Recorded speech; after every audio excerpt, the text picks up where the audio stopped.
성도 여러분, 오늘은 창조절 13번째 주일입니다.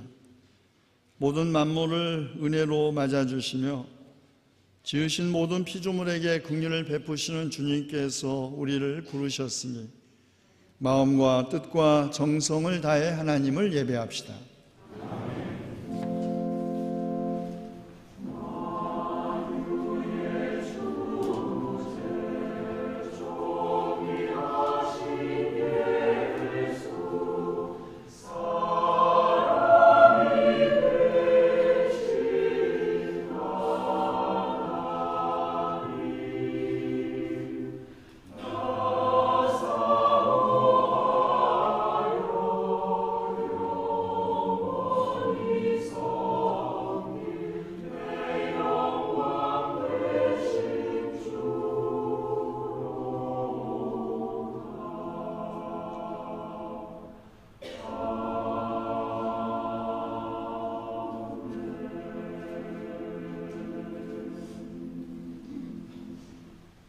주님을 경외하는 사람들아, 주님을 의지하여라.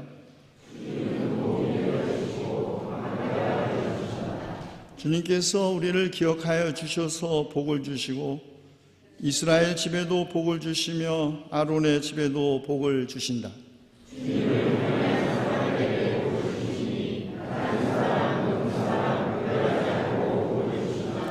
주님께서 너희를 번창하게 하여 주시고 너희의 자손을 번창하게 하여 주시기를 바란다.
모든 사람에게 가까이 계시고 주님을 경외하는 사람의 소원을 이루어 주시며 부르짖는 소리를 듣고 구원해 주시는 분이시니 우리 죄를 고백합시다.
모든 죄를 용서해 주시고 모든 병을 고쳐 주시며 생명을 파멸해서 속량해 주시는 주님께서 동이 서에서부터 먼 것처럼 우리의 죄를 멀리 치우셨음을 주님의 이름으로 선언합니다.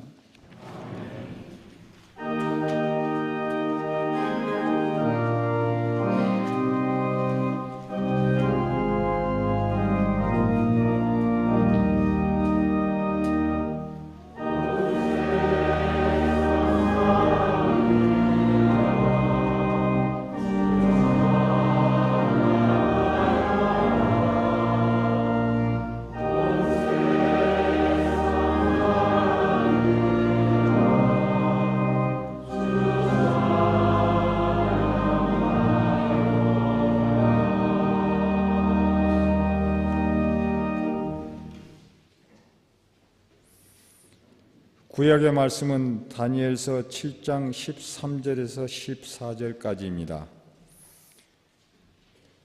내가 밤에 이러한 환상을 보고 있을 때에 인자 같은 이가 오는데 하늘 구름을 타고 와서 옛적부터 계신 분에게로 나아가 그 앞에 섰다. 옛부터 계신 분이 그에게 권세와 영광과 나라를 주셔서 민족과 언어가 다른 뭇 백성이 그를 경배하게 하셨다. 그 권세는 영원한 권세에서 옮겨가지 않을 것이며 그 나라가 멸망하지 않을 것이다. 아멘.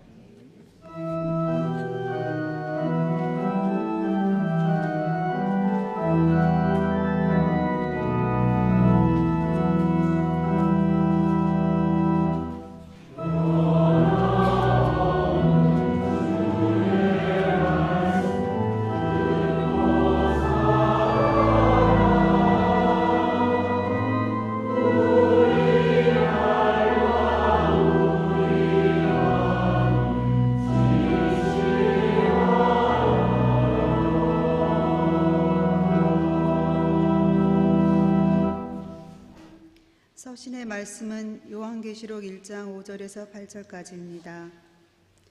또 신실한 증인이시오 죽은 사람들의 첫 열매이시오 땅 위의 왕들의 지배자이신 예수 그리스도께서 내려주시는 은혜와 평화가 여러분의 있기를 빕니다. 예수 그리스도께서는 우리를 사랑하시며 자기의 피로 우리의 죄에서 우리를 해방하여 주셨고 우리로 하여금 나라가 되게 하시어 자기 아버지 하나님을 섬기는 제사장으로 삼아주셨습니다. 그에게 영광과 권세가 영원무궁하도록 있기를 빕니다. 아멘. 보아라 그가 구름을 타고 오신다. 눈이 있는 사람은 다 그를 볼 것이요 그를 찌를 사람들도 볼 것이다.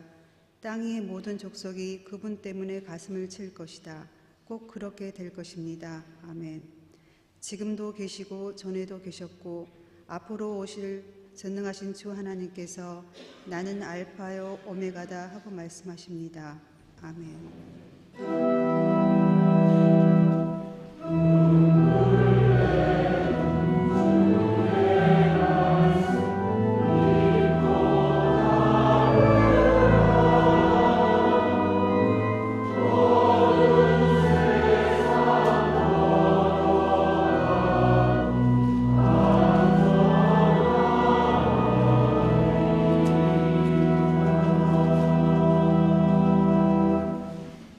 복음의 말씀 요한복음 18장 33절에서 37절까지의 말씀입니다. 빌라도가 다시 관저 안으로 들어가 예수를 불러내어서 물었다. 당신이 유대 사람의 왕이요? 예수께서 대답하셨다. 당신이 하는 그 말은 당신의 생각에서 나온 말이요? 그렇지 않으면 나에 관하여 다른 사람들이 말하여 준 것이요? 빌라도가 말하였다. 내가 유대 사람이란 말이요. 당신의 동족과 대제사장들이 당신을 나에게 넘겨주었소. 당신은 무슨 일을 하였소? 예수께서 대답하셨다. 내 나라는 이 세상에 속한 것이 아니요. 나의 나라가 세상에 속한 것이라면 나의 부하들이 싸워서 나를 유대 사람들의 손에 넘어가지 않게 하였을 것이요. 그러나 사실로 내 나라는 이 세상에 속한 것이 아니요. 빌라도가 예수께 물었다. 그러면 당신은 왕이요? 예수께서 대답하셨다. 당신이 말한 대로 나는 왕이요. 나는 진리를 증언하기 위하여 태어났으며 진리를 증언하기 위하여 세상에 왔소. 진리에 속한 사람은 누구나 내가 하는 말을 듣소. 이는 주님의 말씀입니다.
오늘은 창조절 13번째 주일입니다. 예배 오신 여러분 주님의 이름으로 환영합니다. 함께 인사하시죠. 주님의 평화를 빕니다. 주님의 평화를 빕니다.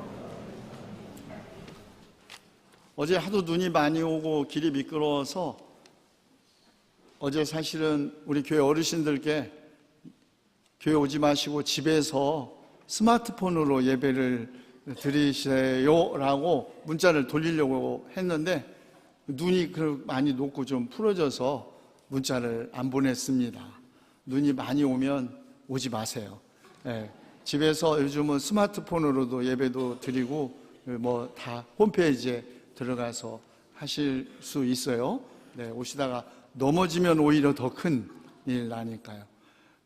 오늘 우리 가운데 우리 박찬수 목사님 예배 참석하셨습니다. 우리 목사님은 은퇴하시고도 아프리카 케냐든가요? 네, 선교사로 가셨고 지금도 선교 사역을 하시는, 선교사에게는, 목사에게는 70이 은퇴인데 선교사에게는 은퇴가 없다 이런 말이 있어요. 네, 은퇴 후에 더 그 선교사에게 헌신을 하신 우리 목사님 같이 예배드리게 돼서 반갑고 기쁩니다. 우리 그래도 교회 방문하신 목사님께 격려의 박수, 환영의 박수. 굉장히 고맙습니다. 또 오늘 혹시 저희 교회 예배 처음 오신 분 계십니까? 네. 우리 교회 그 창립 멤버이시기도 한데요. 고 박덕혜 원로 장로님 지난 16일 미국 샌디에고에서 하나님 나라에 가셨습니다. 장남이신 이명빈 성도님과 통화를 했는데 12월 1일 미국 시간으로 장례 예식을 한다고 합니다.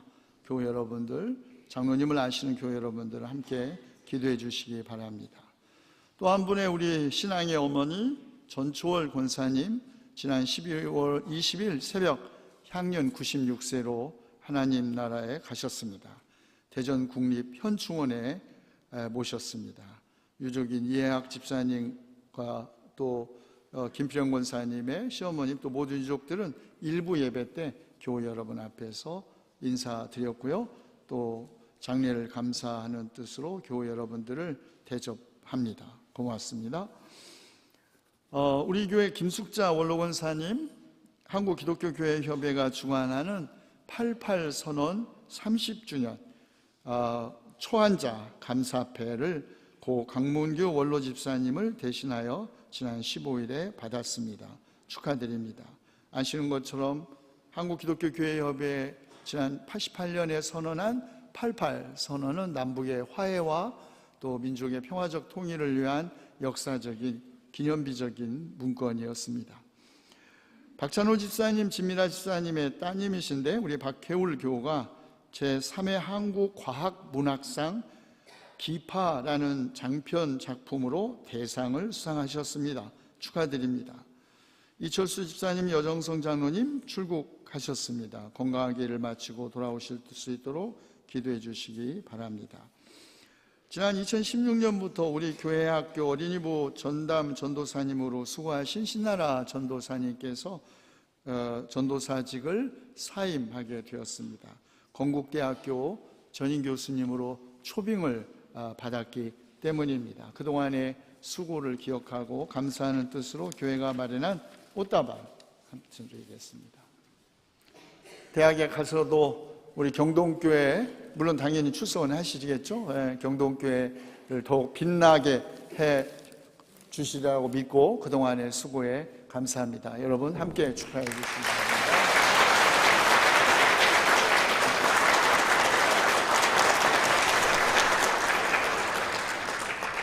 다음 주는 우리 교회 73주년 창립 기념주일입니다.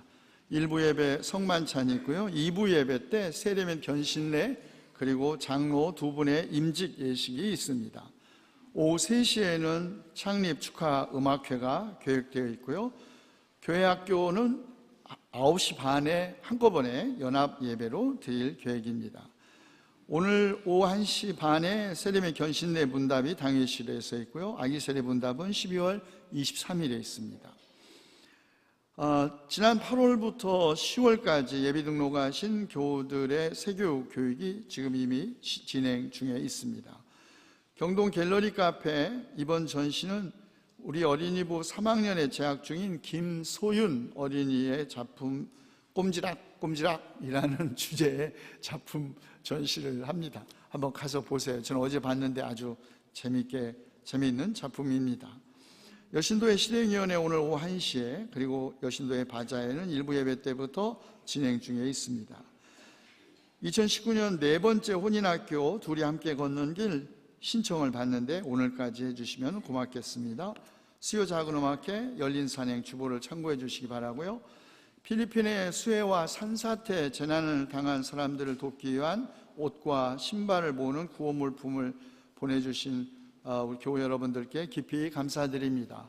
상당히 많은 분량의 물품이 쌓여서 이번 주 안에 필리핀으로 보내드릴 예정입니다. 끝으로 제가 오래전에 축도를 할 때 이렇게 눈을 뜨고 축도를 했더니 왜 눈을 뜨고 축도를 하냐, 그것의 신학적 의미가 뭐냐 이렇게 묻는 분이 계셨어요. 그런데 사실 독일 교회 제가 10여 년 있으면서 독일 교회는 이렇게 이제 눈을 뜨고 이제 하는데, 제가 2년 차부터 아론의 기도로 올해 이렇게 축복 기도를 할 때부터 눈을 뜨기 시작을 했어요. 왜냐하면 그게 훨씬 저에게 은혜가 되더라고요. 제가 축복 기도를 하는데 교인들 한 사람 저분은 무엇 때문에 지금 기도하고 계시고 어디가 아픈지를 알기 때문에 제가 눈을 뜨고 기도하는 것이 굉장히 제게 은혜가 됐는데, 그 신학적 의미가 뭐냐고. 그래서 저도 잘 모르겠다. 그래서 제가 아론의 기도 축복할 때는 이렇게 하고, 삼위일체 기도 축복할 때는 이렇게 하고, 이제 눈을 감고 해도 되겠다. 이제는 눈 감고도 누가 어디 앉아 계신가 다 아니까. 그러니까 여러분 우리 기독교인들이나 모든 행동이 다 특정한 신학적 의미를 갖고 있는 거 아니에요. 이빨이 아프면 썩어서 아픈 것이지, 썩어서 아픈 이빨에 신학적 의미 전혀 없잖아요. 네. 그런데 이제 앞으로 제가 이렇게 뜨고 하든지 이렇게 눈을 감고 하든지 신학적 의미는 묻지 마세요. 저도 잘 몰라요. 그런데 다만 많은 분들이 물어보니까 그래서 하는데, 이렇게도, 어제 또 정승훈 목사님 와서 수요일 날 보니까 또 이렇게도 하더라고. 이렇게 한 손은 자기 가슴에 이렇게. 그래서 아마도 그것은 교회마다의 전통이 다르고 목회자마다 약간의 차이가 있는 거다 널리 양해하시기 바랍니다. 그래서 제가 눈 뜨고 하는 걸 그러면 봤단 말인가 우리 교회들이 그랬더니 안 봤대요. 어디서 봤나? 텔레비전에서 봤다는 거예요. 아래 그 일부 예배 이렇게 모니터 하니까 우리 목사님이 눈을 뜨고 축복 기도를 한다. 그러지 예배 시간에는 안 뜨셨다는 거예요.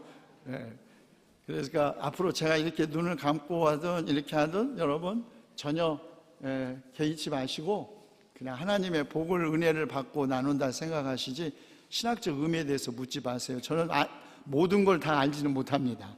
저도 모르는 게 너무 많으니까. 네. 됐죠? 네. 이제 하나님께 기도하죠.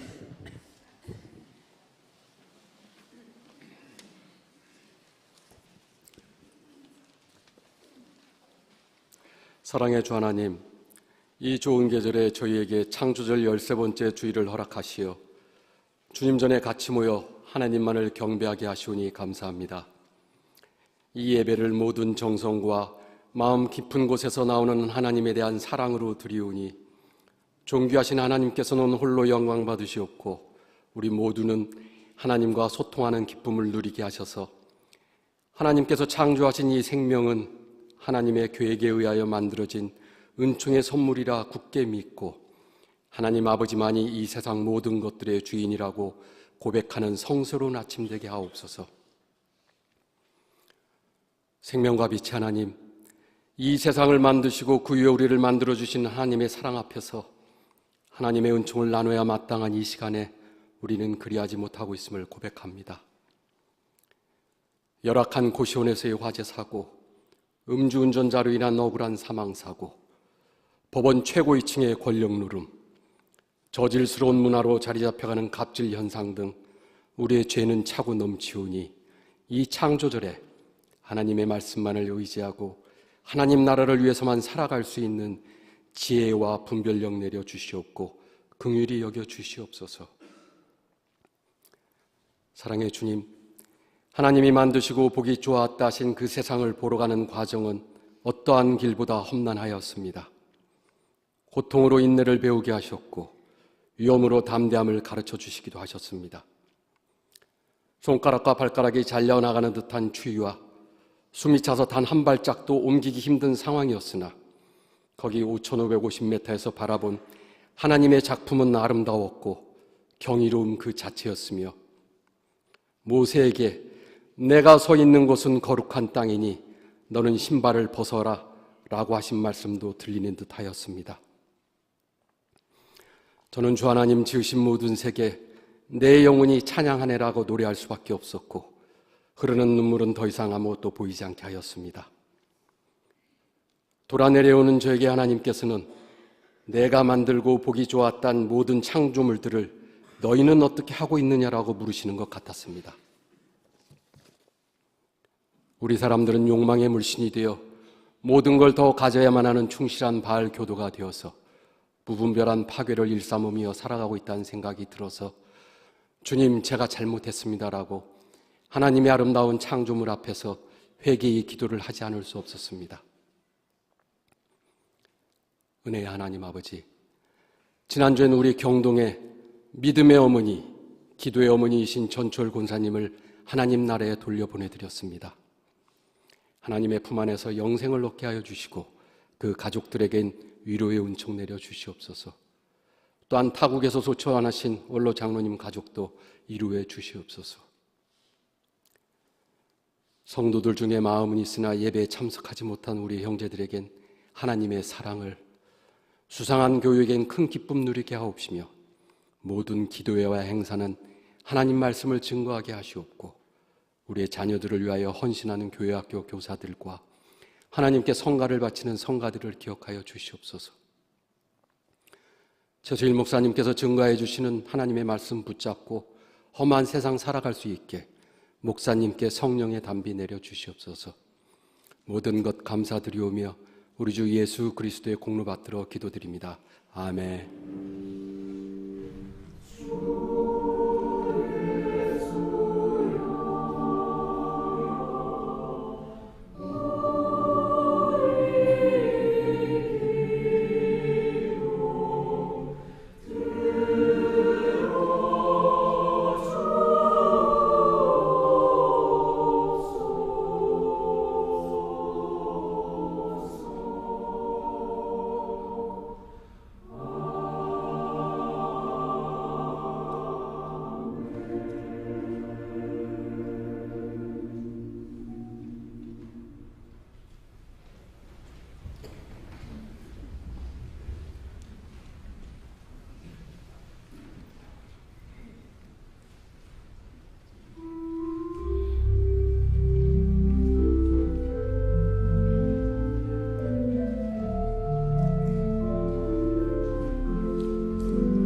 구약 성경 가운데, 아니 성경 자체 가운데 아마 가장 이해하기 어렵고 난해한 책이 하나가 있다면 다니엘서입니다.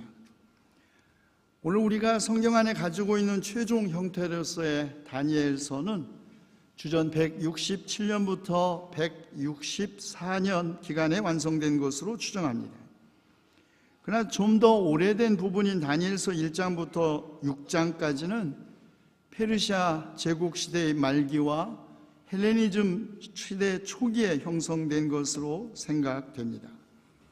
다니엘서가 포괄하고 있는 역사적 배경, 그 네 마리의 짐승 환상이 나타내는 것처럼 독수리 날개를 가진 사자인 바빌론, 곰과 같은 메대, 머리가 네 개이고 날개 달린 표범인 페르시아, 그리고 네 번째 짐승으로 상징되는 알렉산더 대왕의 마케도니아 왕국 등 주변 강대국들의 침략과 가혹한 지배 아래 유다가 놓여있던 시대였습니다. 특별히 다니엘서 7장의 배경은 그 네 짐승들 가운데 네 번째 짐승, 사납고 무섭게 생겨 힘이 세 쇠로 된 큰 이빨을 가지고 있고 그것으로 먹이를 잡아먹고 으스러뜨리며 먹고 남은 것을 발로 짓밟아버린 짐승, 뿔을 10개나 달고 있었는데 새로 돋아난 뿔이 그 가운데 3개의 뿔들을 뿌리채 뽑아내고 사람의 눈을 가지고 입이 있어 거만하게 떠드는 뿔, 곧 마케도니아 왕국의 셀류커스 왕조의 설립자인 셀류커스 니카토로부터 10번째 안티오코스 에피파네스 4세에 이르는 10명의 왕들이 통치하던 시기였습니다. 그리고 그 새로 돋아난 뿔, 10명의 계승된 지배자들 가운데 3명의 지배자들을 제거하고 최종적으로 권력을 장악한 안티오코스 에피파네스 4세를 상징하는 것이 분명합니다. 뿔에 달린 눈 오만한 입으로 상징되는 왕 안티오코스 에피파네스 4세는 자기 왕국을 헬레니즘 이데올로기로 통합하려고 했습니다. 그런데 식민 통치를 받고 있던 유대 땅 일부의 사람들에게 헬레니즘은 자신들의 성공의 기회가 되었지만 오래된 유대교의 전통을 고수하고 지키려고 했던 유대인들에게 헬레니즘은 참을 수 없는 모독이었습니다. 바로 이 두 유대 집단 사이의 갈등과 다툼이 격화되기 시작하자 안티오코스 에피파네스 4세는 이집트 정복을 명분 삼아 전쟁을 치르기 위하여 내려가면서 유대 예루살렘을 공략했습니다. 주전 167년 안티오코스 에피파네스는 22,000명의 병력을 동원하고 예루살렘을 향했습니다.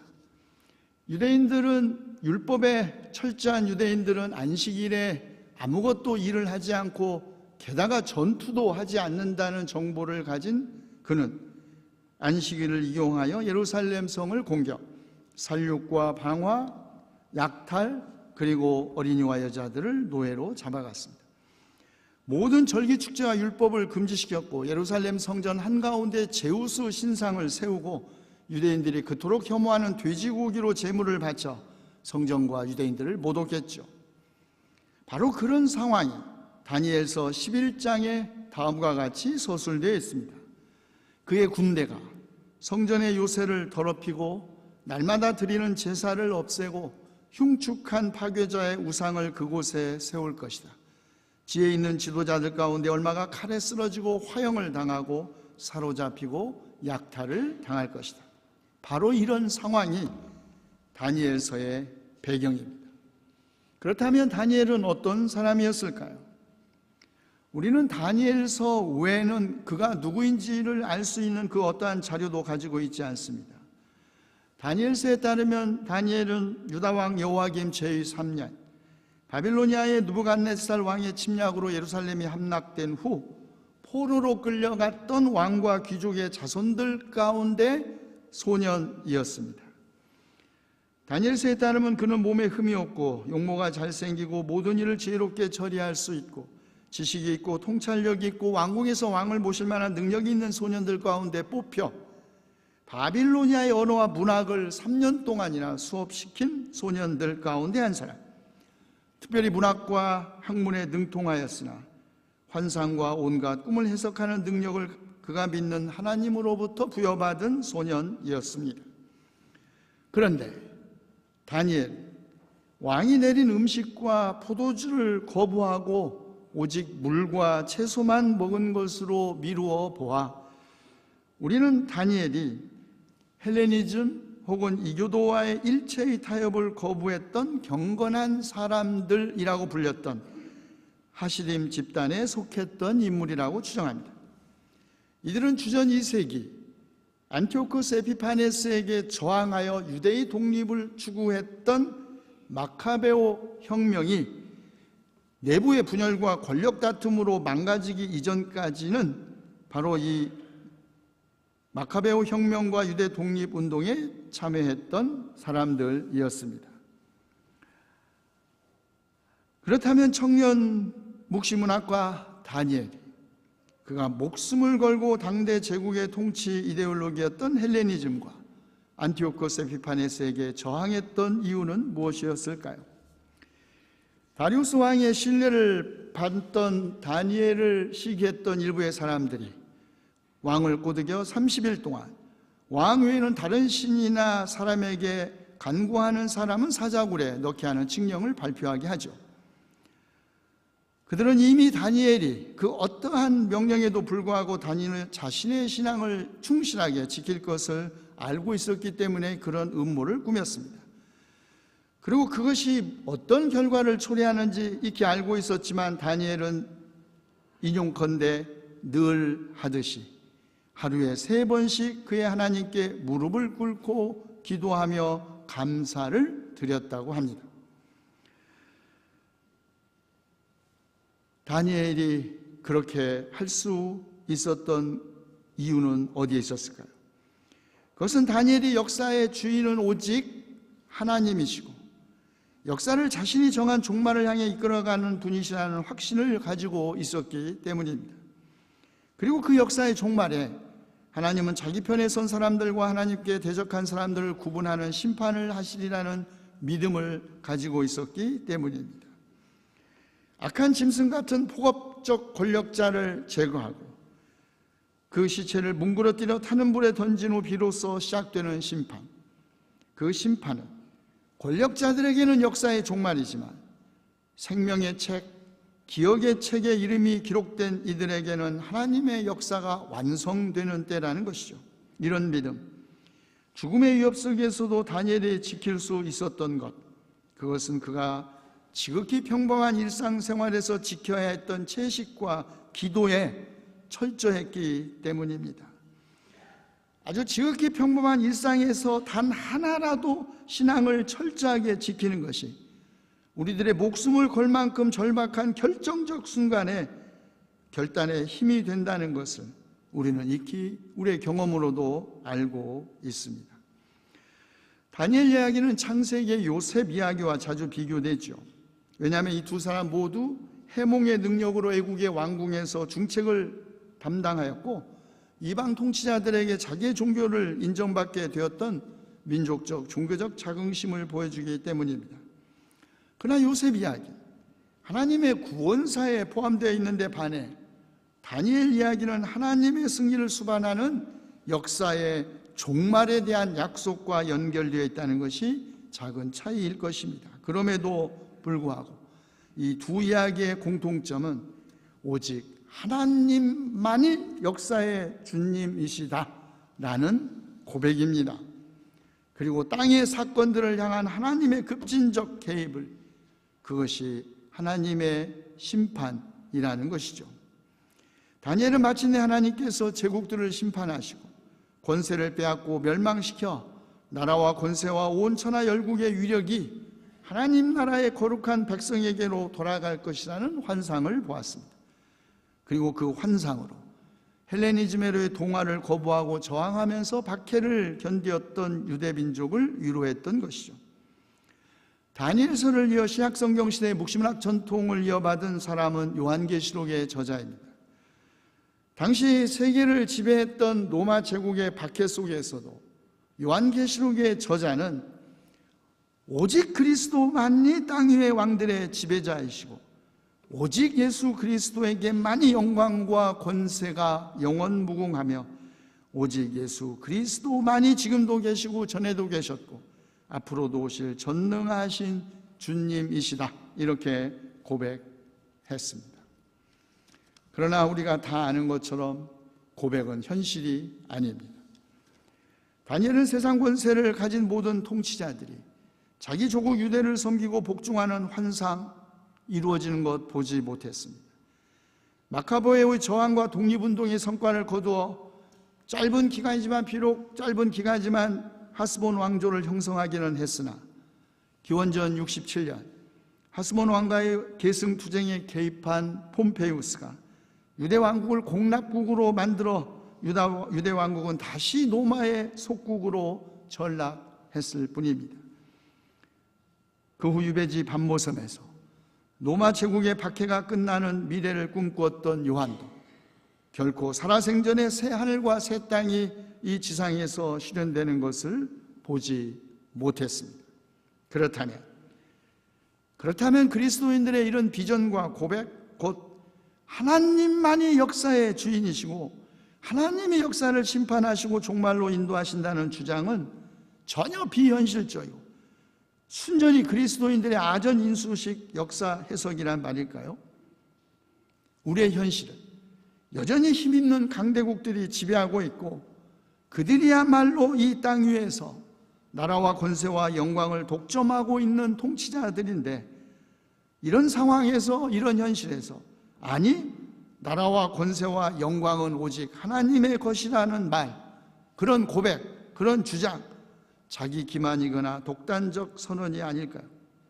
정당한 비판일 수도 정당한 회의일 수도 있습니다.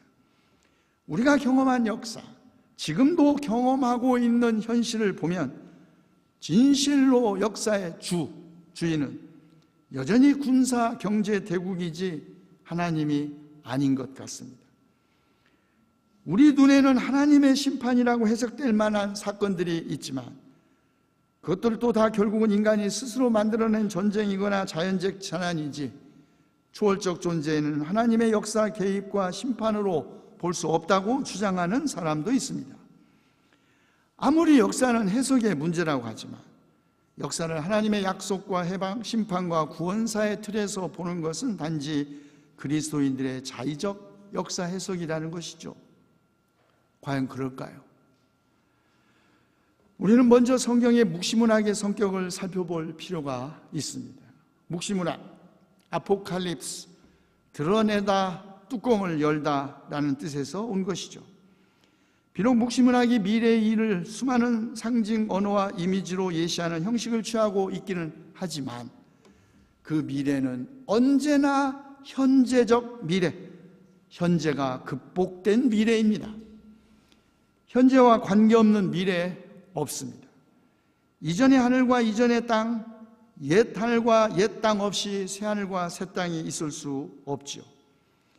눈물과 죽음과 슬픔과 울부짖음과 고통이 극복되지 않는 미래는 요한계시록의 저자가 말한 그가 본 미래가 아닙니다. 그런데 우리를 놀라게 하는 것, 예수님께서 주님의 나라가 이 세상에 속한 것이 아니라는 말씀을 하신 것입니다. 우리는 주님은 우리에게 하나님의 뜻이 하늘에서 이루어진 것 같이 땅에서도 이루어지기를 기도하라고 하셨습니다. 그래서 우리는 주님의 나라가 이 땅 위에 임하기를 기도하는 것입니다. 그런데 주님의 나라가 이 세상에 속한 것이 아니라고 한다면 도대체 그 나라는 어떤 나라란 말일까요? 로마 총독 빌라도 예수님에게 당신이 유대 사람들의 왕이냐고 물었습니다. 도대체 무슨 죄로 이곳에 끌려왔는지 신문조차 한 번도 하지 않고 곧바로 당신이 유대인의 왕이오 물은 것은 아마도 그가 소문을 들었기 때문이겠죠. 유대인의 왕이라고 스스로 자칭하면서 백성을 현혹하고 식민지 종주국인 로마 제국의 폭동을 선동하는 자칭 메시아들이 많이 있었기 때문에 어쩌면 지금 내 앞에 서 있는 예수라는 사람도 그런 선동가들 가운데 한 사람일 것이라고 추정했을지 모릅니다.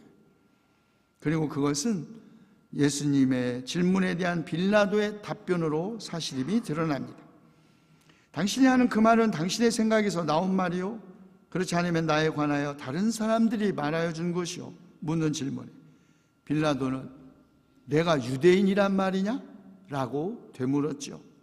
비아냥거린 것입니다. 그는 로마의 총독이고 유대인은 왕이건 백성이건 그가 두려워하거나 존경해야 할 인물들이 아니기 때문이었죠.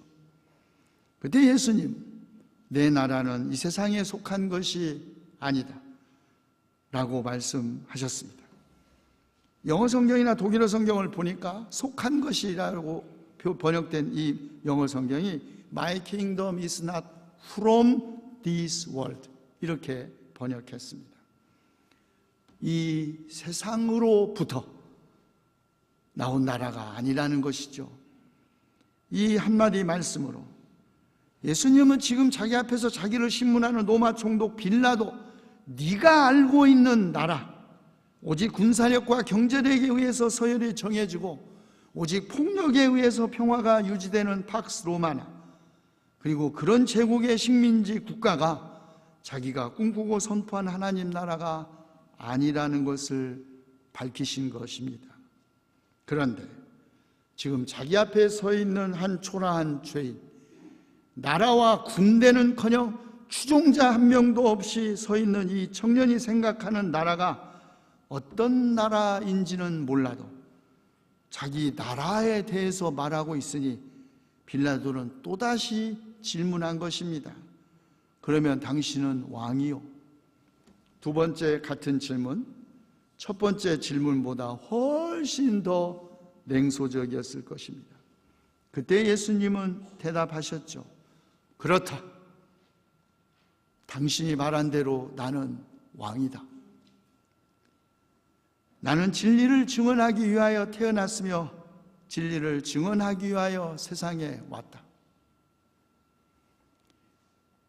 세상의 왕은, 세상의 권력자들은 진리를 증언하는 사람이 아닙니다.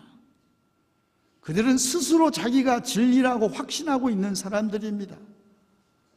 자기의 생각과 말에는 오류가 없다고 생각하는 사람들입니다. 아니, 필요하면 얼마든지 거짓 뉴스를 생산해내고 사람들을 미혹하여 잘못된 일로 가게 하죠. 세상의 왕, 그는 명령할 뿐 증언하는 사람이 아닙니다. 그럼 필요하면 얼마든지 사람들을 전쟁에 동원할 수 있고 죽일 수도 있는 권력을 가지고 있는 사람입니다. 세상에 속한 나라에서는 돈이 모든 가치의 최종 판단 기준입니다. 돈이면 안 되는 것이 없는 나라. 돈 되는 일이면 사람 목숨도 해치고 인격도 유린하고 자연과 생태계를 무한 파괴하고 착취하는 나라, 그 나라가 세상에 속한 나라입니다.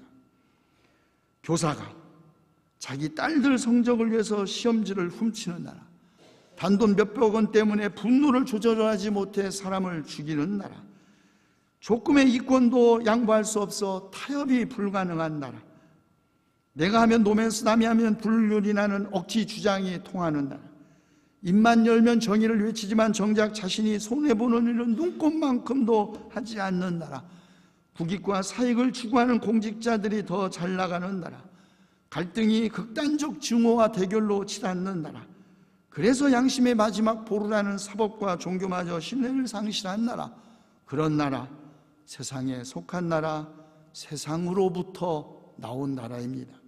그래서 그랬을까요? 예수님은 내 나라는 세상으로부터 온 나라가 아니라고 하신 것이죠. 도대체 그러면 그 나라, 어떤 나라이게 세상에 속한 나라가 아니라고 하셨을까요? 하늘 저편에 있어서 그 나라는 우리가 죽은 다음에 갈 수 있는 나라여서, 이 땅에서 이루어지기 전에 죽음 이후로 유예된 나라여서? 그렇지 않습니다. 우리가 다 즐겨 불렀던 복음송 유명한 것 잘 아시죠?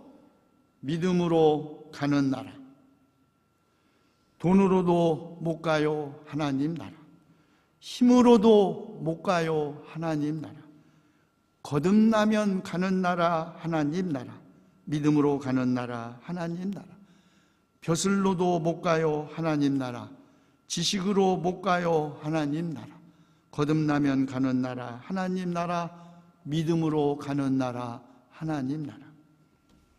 그 나라는 믿음으로만 가는 나라라는 점에서 이 세상에 속한 나라가 아닙니다.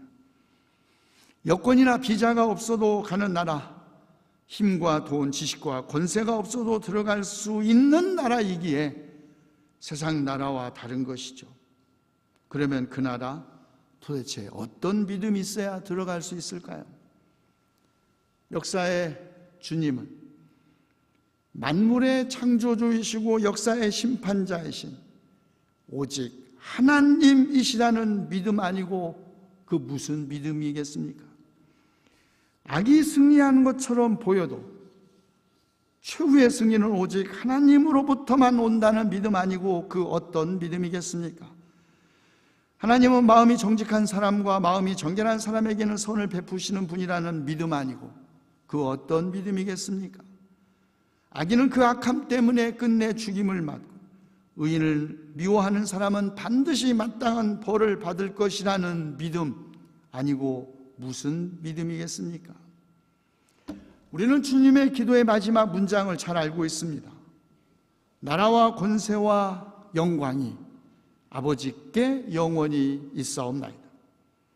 놀랍게도 우리는 주님의 기도가 매우 정치적이고 경제적이고 사회적인 기도로 마무리되는 것을 봅니다. 이 기도가 바쳐질 때마다, 이 기도가 드려지는 곳마다 나라와 권세와 영광이 오직 최고의 권력자에게 집중된 세상 나라의 권세자들은 당연히 긴장할 것입니다. 나라와 권세와 영광이 오직 자신의 것이라고 확신하고 있는 사람들도 충격을 받겠죠. 왜냐하면 나라와 권세와 영광 오직 그들에게 잠시 주어질 수는 있을지 몰라도 그것은 오직 하나님께만 영원히 있기 때문입니다. 그러나 이 기도는 기도하는 그리스도인들에게 세상의 모든 나라와 권세와 영광을 소유한 권세자들을 두려워하지 않게 합니다. 두려워하지 않을 수 있는 힘을 주죠. 세상이 제안하는 헛된 권세와 영광에 아니 말할 수 있게 합니다. 그런 것들은 한순간에 사라질 것이고 나라와 권세와 영광은 오직 하나님의 것임을 증언하는 믿음의 증인들이 구름대와 같이 우리를 둘러싸고 있기 때문입니다. 그리고 이 기도는 기도하는 그리스도인들에게 세상의 모든 나라와 권세와 영광을 가지고 있는 권세자들을 부러워하지 않게 합니다. 이 기도를 바칠 때마다 우리는 우리같이 지극히 평범한 사람들도 오직 믿음으로 하나님 나라와 권세와 영광에 참여할 수 있도록 주님께서 우리를 초대하셨고 그 길을 열어주셨다는 것을 보여주시기 때문입니다. 그러므로 우리가 주님의 기도를 드릴 때 우리는 우주의 창조주이시고 역사의 주님이신 하나님의 나라와 권세와 영광에 이미 동참하고 있는 것입니다. 기도합시다. 나라와 권세와 영광은 오직 주님의 것이니 우리가 세상 나라와 권세와 영광을 두려워하거나 부러워하지 않게 하시옵소서. 잠시 있다가 사라질 것들을 추구하지 않게 하시고 비록 시간 속에 있으나 시간 속에서 영혼에 잇대어 살아가게 하시옵소서. 우리 주 예수 그리스도의 이름으로 기도하옵나이다.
가진 모든 것, 우리가 가진 모든 은사, 주님께서 주신 것, 우리에게 베푸신 은혜를 감사하여 정성으로 준비한 예물 우리가 기쁜 마음으로 봉헌하오니 주님 바친 손길 위에 강복하시어 우리가 큰 믿음의 사람이 되게 하시옵소서.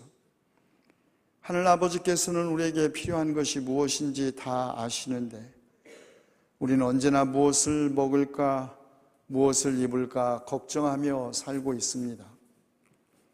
주님, 우리의 적은 믿음을 탓하지 마시고 다만 우리를 불쌍히 여기시옵소서.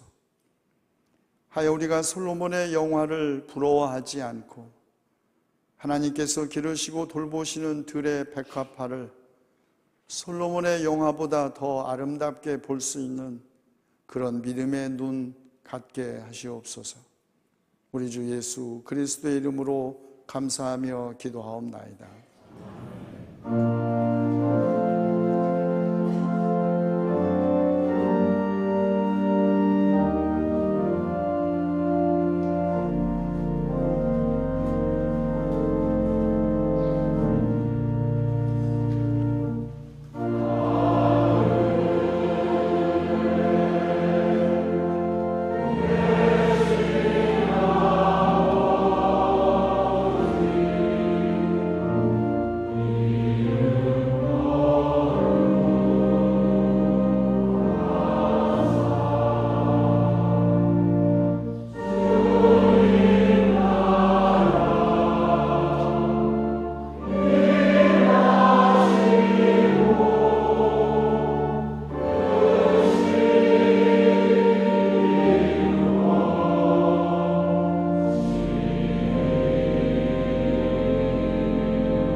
지금은 십자가에 죽으시고 부활하셔서 영원한 생명의 길이 되신 우리 주 예수 그리스도의 은혜와 창조주이시며 역사의 주님이신 아버지 하나님의 지극하신 사랑과 보혜사 진리의 영이신 성령의 위로와 인도하심이 머리 숙여 하나님을 예배한 주님의 자녀들과 온 세상에 흩어져 하나님 나라를 꿈꾸는 주님의 백성 위에 지금부터 영원까지 함께하여 주시옵기를 간절히 축원하옵나이다.